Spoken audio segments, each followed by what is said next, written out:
Hey, this is the Daily Overpass. My name is Eric and I make apps. Now today, let's talk about the imposter syndrome.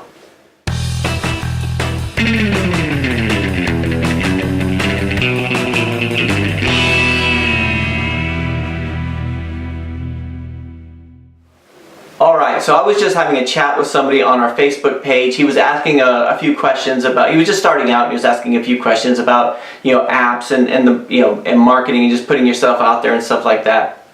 And it was a nice conversation. Sometimes it takes me a while to get to. If you do ask me something through Facebook, sometimes it takes me a day or so to get around to it, so I apologize for that. But he was asking about different things, and then he asked about imposter syndrome. So basically, he has a few apps out. They have a lot of downloads, and somebody had offered him a job, like a contract, to do a certain piece of work, and he turned it down because he said he had this feeling of the imposter syndrome because he's never done any paid work like that before, and he didn't he didn't feel like that was his thing, even though he could do it and he kind of wanted to do it, but he felt like that wasn't his thing, right? And he said, what do you do about this imposter syndrome, right? And I said, and I was saying, that's something that I know really, really well. This feeling where you start to downplay all the things that you can do and you start to focus on the things that you can't do and you feel like you're not deserving of where you're supposed to be. And it's, and just because you haven't done it in the past, you think you can't do it in the future, right?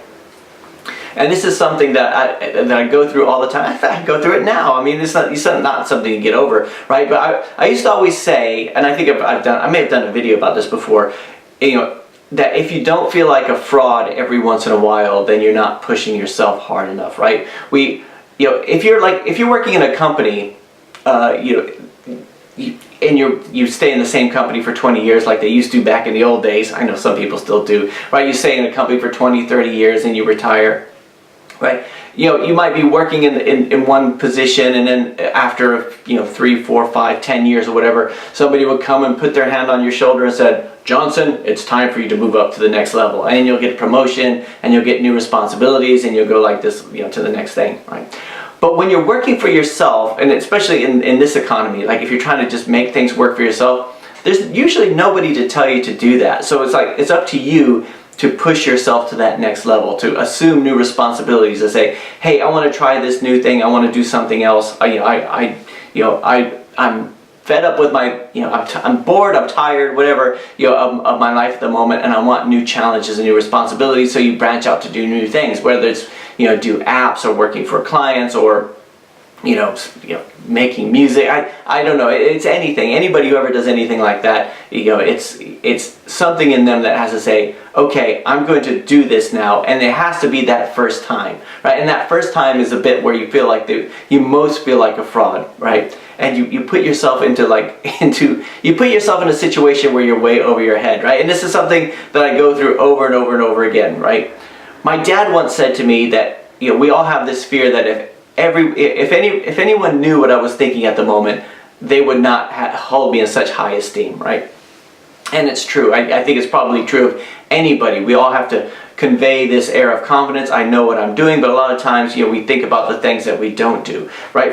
I can remember, going to joining the army. I can remember when I was 18 years old and I joined the army, and I remember thinking, I'm not the army kind of guy. This is, I don't belong here. This is not my thing. If they only knew how scared I am, then they would be really, they would kick me out, right? And the same thing in university. I think, even though I was getting good grades, I'm thinking, if these people knew I got bad grades in high school, then they'd be really disappointed in me. And then when I was going into my first IT job here in the UK, I'm thinking, if they knew how I didn't know everything they seem to think I know, even though I've never lied about anything, but it's just this kind of feeling that I don't belong here. You're starting out all the time, and especially like with Overpass. This sounds so stupid when I say it now, but like with the first few clients, my biggest fear was they were going to find out I didn't know about business, right? Even though I knew all about the technology, I knew all about the kind of stuff, but I think, if I sent off an invoice, I was afraid I'd format it wrong or something like that. And even though that was like, like now it's funny because I know that wasn't their concern at all. They needed a developer. That's the reason they came to me. They needed somebody to help them with technical solutions. That's the reason they came to me. And I was fine with the technical stuff, but I had this fear that if they only knew that I didn't know how to design a PowerPoint presentation, or if they, whatever in my mind, it was like, seeing all these shortcomings that you have, right? And and every time you try to do something new and try to grow a little bit, you have those feelings. You remember that scene in Ghostbusters, I mean the original Ghostbusters, where they go to that hotel, that first job they have, and they're telling them all about the ghosts, and they go, oh, don't worry, we handle this kind of stuff all the time, right? And we all laugh because we know that it's the first time they've done it, and they're trying to look like they're all confident and everything. Like, so many times we end up in that kind of situation too. We have this feeling that, you're not lying, you're not saying that, oh, I've done this for 20 years, but at the same time you're feeling like, I just got to get this done, right? And you have this fear that something's going to creep up, that you don't know what it is, like you can't handle it. And this is one of the reasons why you don't make that move in the first place, right?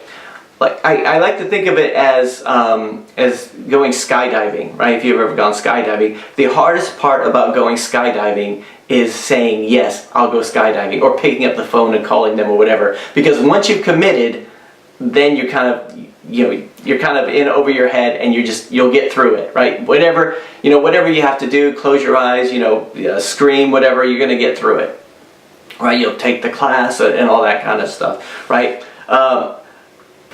Years ago, I read this book called Feel the Fear and Do It Anyway by Susan Jeffers, right? And it was a good book. I mean, you don't need to read it, but the big takeaway I took from it was she was talking about, going through divorce and all this kind of stuff, and all the stuff, going through changes. And she said the big fear that we have when we try to do something new is that we won't be able to handle it. Like, something will creep up that we just can't handle. And she said, what you have to tell yourself is, you'll handle this, you'll handle everything else. This is, you know that once you put yourself into hot water, you're going to make it work. It's not going to be a bad thing. A lot of times, the situation is like, if you get a job like that, you just say, yes, I'll take it, right? And you be very honest, say, this would be my first time and everything, but I know we can do this, or I've worked with other things in technology like this before and everything, and you could do it, right? And once you get in there, once you're committed, I mean, it might be messy. It might be a lot of,